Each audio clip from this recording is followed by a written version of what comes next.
He could only watch as Janice was swallowed whole by the shark, completely powerless to save her. But as the seawater continued to rise, the three suspended above the water felt their hearts turn icy cold.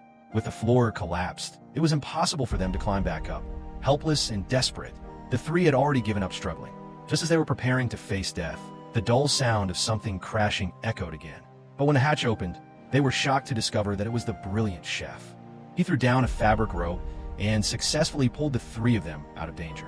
After being rescued, they planned to use the staircase on this level to reach the top. However, the chef regretfully informed them that all the stairwells had already been flooded. The entire research facility was now almost completely submerged underwater. Fortunately, the level they were on was only 20 meters below the surface. So Carter suggested swimming straight up through the emergency escape hatch. But the escape shaft had long been fully flooded. The technician suddenly remembered that if they could activate the emergency generator and use the pumps to drain the water from the staircase, they would be able to return to the top level. After catching their breath, Carter and the technician risked everything, diving down into the flooded control room to try to start the generator. The chef and Susan stayed behind to provide support.